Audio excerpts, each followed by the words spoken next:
I have been running my art business full time now for almost 2 years, and in this video, I just wanted to talk about some of the most common questions I received about content creation and income streams and all sorts of things related to having an art business and being an artist full time. If you'd like to see a full length tutorial on how I paint a fantasy tree portal in my style using gouache, then I have created a 30-minute gouache tutorial pack which includes a 28-page ebook companion, and in the video I explain everything from color mixing and how I create the different light sources and the techniques and tools I use.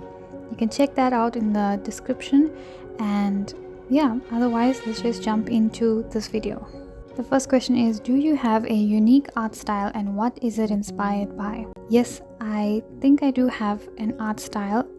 In 2021, I worked on intentionally creating an art style. It's not necessary to kind of categorize yourself and limit yourself to a certain art style, but I wanted to, because I wanted my artworks to look a certain way so that it could be recognizable.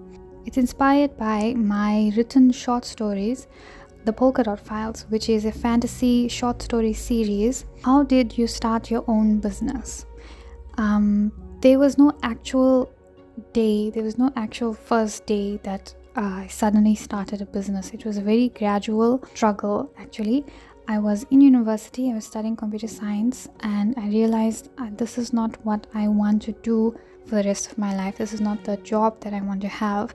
I enjoyed programming and software development, but I enjoyed painting and writing and using my creativity more. And it was out of desperation that I started this business, because after I graduated, I felt like my degree was a ticking time bomb, and if I didn't immediately after graduating, if I didn't become a software developer, I felt I would be a failure. So it was out of desperation that I started an art business, and it was a struggle because I never made sales for years. I started in 2018, started posting content. It was really only in 2022, after being really stubborn and pushing through the years of not making any money at all, in 2022 things started to lift off, mostly because of social media, my video content, especially reels on Instagram, and then after that on TikTok and Pinterest. My videos started getting a lot more views, and I started getting sponsorships for art supplies, which then I got access to higher quality art supplies, and that increased the way my paintings looked and my skill set, and I was able to experiment more and therefore make videos of my experimentation, and that just created more interest in my content.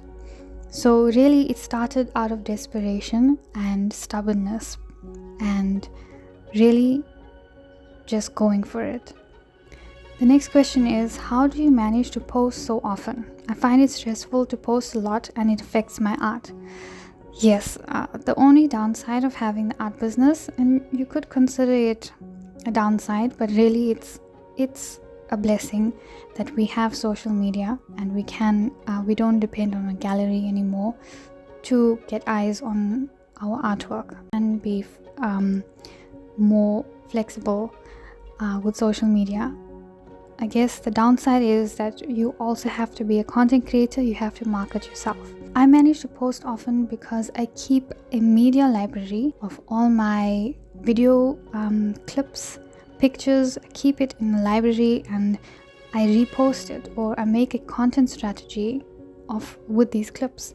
Every so often I repost a video in a different way, using a different audio or a different text caption, or I use it on a different platform. Firstly, you don't have to post a lot. Just create a content strategy and stick to it. So the content strategy would include how often will you post in a week, which you can decide. You don't have to post every day. You don't have to post multiple times a day.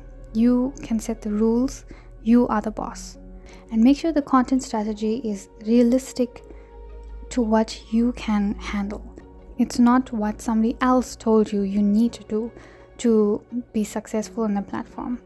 For example, on YouTube, if you can only create one video per month for YouTube, that's okay. That's better than 0 videos, and you are doing what you enjoy. Yeah, so I think that's the questions that I have for today. If you do have any more questions that you'd like me to answer, feel free to add them in the comment section, and I will do my best to answer it as much as I can. I also have a bunch of resources on my website. You can find that in the description. Thank you for watching, and I hope to see you in the next video.